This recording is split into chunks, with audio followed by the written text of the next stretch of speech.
Hai Nakama Squad, kembali lagi bersama Nakama Aquatics. Sejak tahun 2014, terbitnya peraturan dari Kementerian Kelautan dan Perikanan atau KKP dan Kementerian Lingkungan Hidup dan Kehutanan atau KLH yang membingungkan telah membuat usaha budidaya dan bisnis ikan arwana atau Sclerophagus formosus di Indonesia menjadi sengkarut. Semua pihak yang bergerak di bidang itu menjadi serba salah. Karena salah bergerak saja, pasti bisa terjerat hukum. Hal ini akibat adanya dua peraturan yang tumpang tindih yang diberlakukan sejak era-era Menteri KKP Susi Pujiastuti dan Menteri KLH Siti Nurbaya.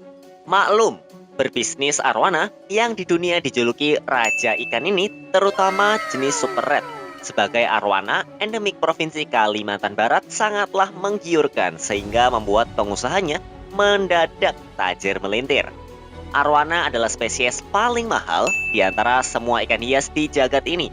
Pasar paling potensialnya adalah di Cina karena arwana dianggap sebagai ikan pembawa keberuntungan atau hoki yang juga laris manis di kalangan etnis Tionghoa, terutama kalangan bergantung tebal di Indonesia dan di semua negara di dunia. Menurut data dari KKP pada 2018, jenis arwana super red terjual sebanyak 4.058 ekor seharga total lebih dari 10 miliar rupiah.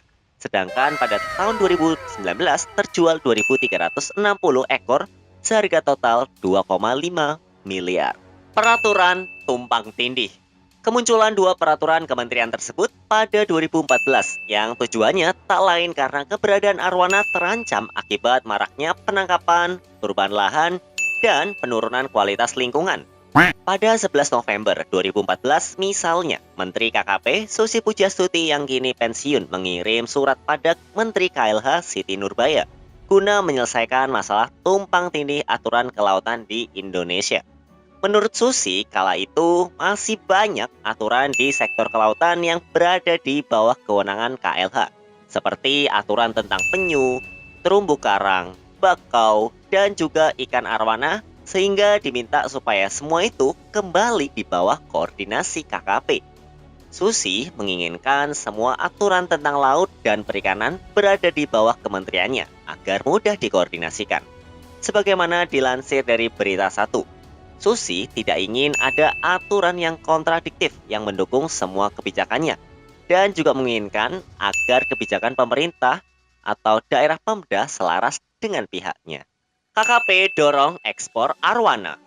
Baru-baru ini juga ada sebuah kabar yang mungkin menggembirakan terutama dari segi perekonomian.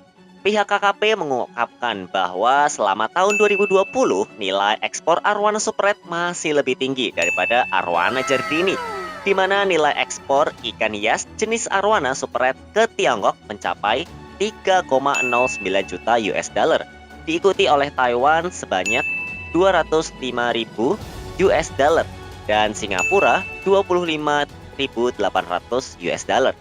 Kemudian nilai ekspor arwana jardini ke pasar Tiongkok mencapai 34.900 US dollar, diikuti oleh Malaysia 30.300 US dollar dan Singapura 14.800 US dollar. Ini tentu menjadi potensial buat memanfaatkan sumber daya yang ada di Indonesia, salah satunya ikan. Tapi apakah bisa dieksploitasi secara terus-menerus? Melindungi 20 ikan bersirip. Pada akhir Januari 2021 terbitlah keputusan Menteri KKP nomor 1 tahun 2021 tentang perlindungan jenis ikan yang menetapkan 20 jenis ikan bersirip sebagai jenis yang dilindungi. Dirjen Pengelolaan Ruang Laut KKP Tabe Hairu Rahayu menjelaskan kalau penetapan status perlindungan 20 jenis ikan ini bertujuan untuk menjaga dan menjamin keberadaan, ketersediaan, dan kesinambungan jenis ikan. Hal tersebut dilakukan dengan tetap memelihara meningkatkan kualitas nilai dan keanekaragaman sumber daya ikan dan lingkungannya secara keberlanjutan. Ke-20 jenis ikan tersebut antara lain meliputi pari sungai tutul, pari sungai raksasa, pari sungai pinggir putih, arwana Kalimantan, belida Borneo, belida Sumatera, belida lopis, belida Jawa, ikan bala shark, dan wader goa. Aturan itu juga berlaku untuk ikan batak, pasa, selusur, maninjau, pari gergaji lancip, pari gergaji kerdil, pari gergaji besar, pari gergaji hijau, pari kai, ikan raja laut, dan ikan arwana irian atau arwana jardini. Menurut Dirjen Hairi Rahayu, penetapan ini merupakan tindak lanjut pemisahan otoritas pengelola untuk jenis ikan bersirip. Dari semula berada di KLH, dialihkan kewenangan pengelolaannya ke KKP. Dia mengatakan, untuk itu, 20 jenis ikan bersirip yang telah ditetapkan dalam Permen LHK nomor P106 tahun 2018 tentang jenis tumbuhan dan satwa yang dilindungi perlu ditetapkan lagi melalui keputusan Menteri Kelautan dan Perikanan. Dengan tetap status perlindungan 20 jenis ikan dan ditetapkannya KKP sebagai MACTS, untuk jenis ikan bersirip, KKP akan terus memperkuat aspek kelembagaan, pengawasan, pelestarian, pengembangbiakan, dan karantina ikan. Sementara itu, Direktur Konservasi dan Keanekaragaman Hayati Laut atau KKHL, Andi Rusandi, menguraikan untuk ikan arwana jardini statusnya dilindungi terbatas, sedangkan untuk 19 jenis lainnya statusnya dilindungi secara penuh. Kalau kamu bingung, sebenarnya yang dimaksud dengan perlindungan penuh itu adalah perlindungan ke seluruh tahapan siklus hidup, termasuk bagian tubuhnya dan produk turunannya. Sedangkan status perlindungan terbatas buat arwana jardini adalah perlindungan berdasarkan periode waktu tertentu dan ukuran tertentu. Untuk ikan arwana jardini, ketentuannya dilarang menangkap sepanjang waktu, kecuali anakan ukuran 3-5 cm yang biasanya sih ditangkap pada November, Desember, Januari, dan Februari. Namun, kalangan pengusaha dan pedagang ikan arwana kebingungan sehingga memprotes tentang tumpang tindihnya aturan KKP dan KLH itu. Keduanya yakini keputusan Menteri KKP yakini Kepmen nomor 1 tahun 2021 tentang jenis ikan yang dilindungi, serta Kepmen nomor 85 tahun 2021 mengenai harga patokan jenis ikan dilindungi untuk penerimaan negara bukan pajak atau PNBP yang telah diberlakukan September 2021. Bagi pengusaha dan pedagang ikan arwana, dua Kepmen Menteri KKP tersebut mengakibatkan proses izin serta biaya pembuatan surat angkut ikan arwana menjadi double dan menyulitkan. Hal ini karena Balai Konservasi Sumber Daya Alam atau BKSDA masih menerapkan Permen KLH nomor P106 Setjen Kum 1 12 2018 yang mengatur jenis ikan yang dilindungi serta peraturan pemerintah Republik Indonesia nomor 12 tahun 2014 tentang jenis ikan dan tarif perdagangan satwa dilindungi untuk penerimaan negara bukan pajak kalangan pengusaha dan pedagang ikan arwana. Menurut para pengusaha dan pedagang ikan arwana, pembuatan surat izin angkut ikan arwana spread selama ini untuk dalam dan luar negeri. Mereka memprosesnya melalui BKSDA KLH. Rinciannya, untuk dalam negeri yakini surat angkut tanaman dan satwa dalam negeri atau SATSDN yang dikenakan biaya sebesar Rp35.000 per dokumen. Sedangkan untuk luar negeri atau CITES dikenakan biaya sebesar Rp50.000 per dokumen, ditambah biaya per ekornya sebesar Rp20.000. Aturan membingungkan dari dua kementerian. Padahal, menurut kalangan pengusaha ikan arwana yang tergabung dalam Perhimpunan Arwana Indonesia atau Perarin, berdasarkan keputusan Menteri KKP nomor 85 tahun 2021, instansi pengelolaan sumber daya pesisir dan laut KKP telah memperlakukan pungutan surat izin angkut ikan kepada pengusaha dan pedagang ikan arwana.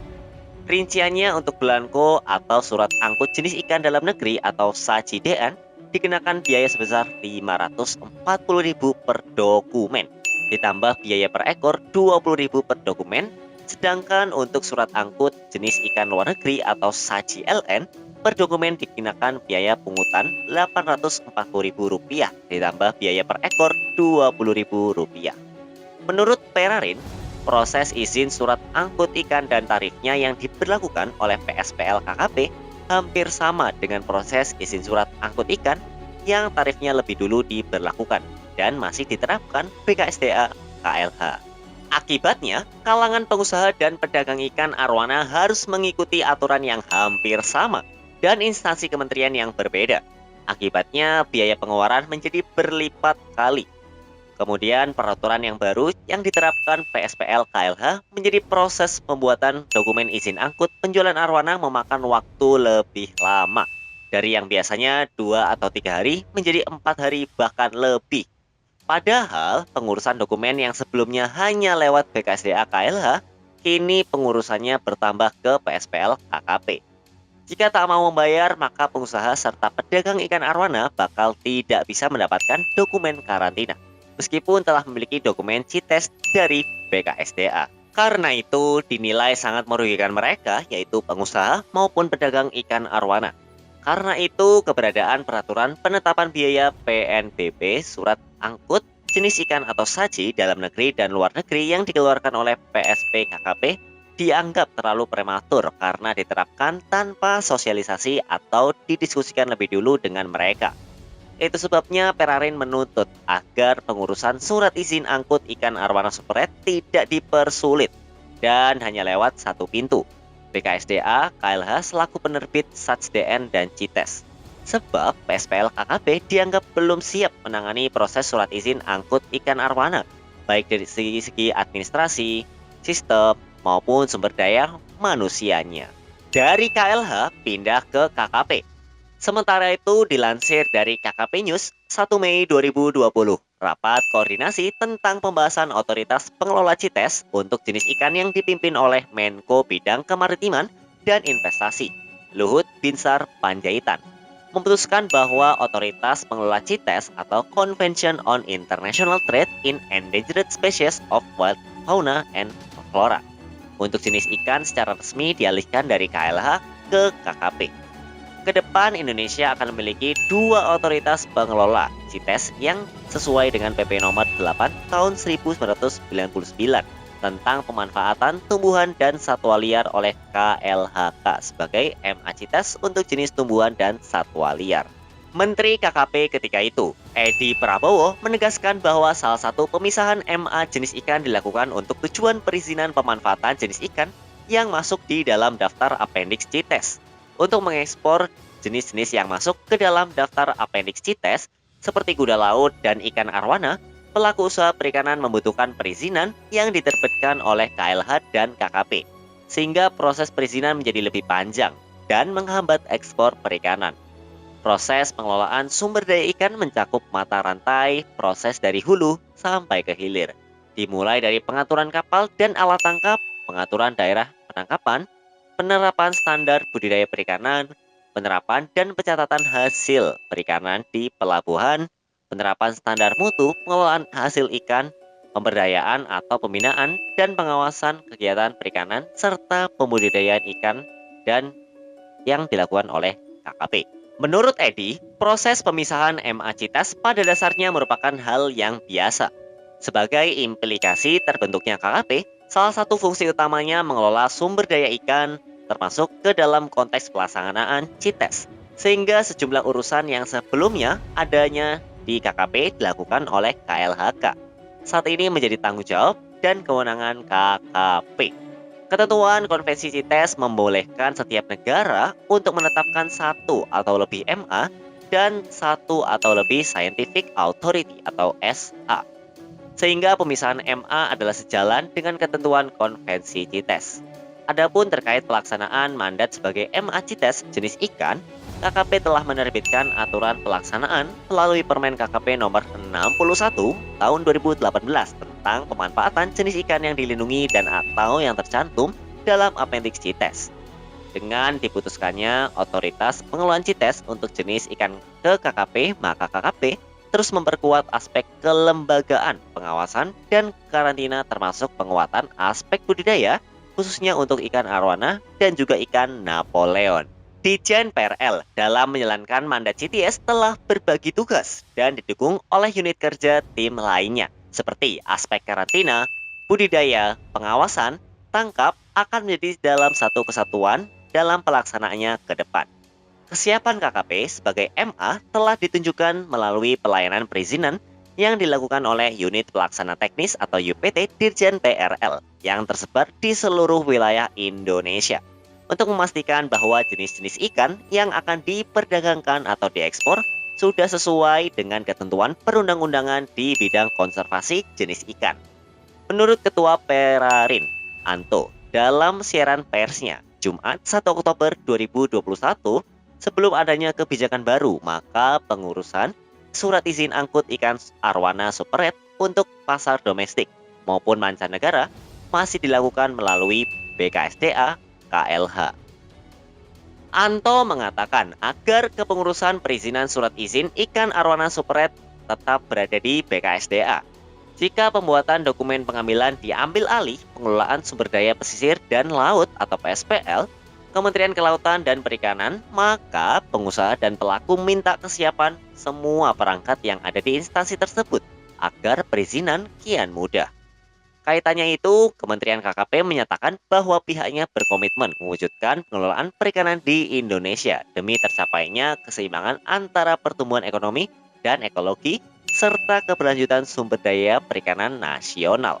Hal ini sudah termasuk pengelolaan perikanan demersal yang berfokus ke kakap dan kerapu, sebagaimana pula oleh Menteri KKP yang sudah ditegaskan kembali oleh waktu itu Wahyu Trenggono dalam webinar optimasi tata kelola perikanan berkelanjutan yang merujuk pada sistem pengelolaan terukur dan kolaboratif yang digelar 2 hari.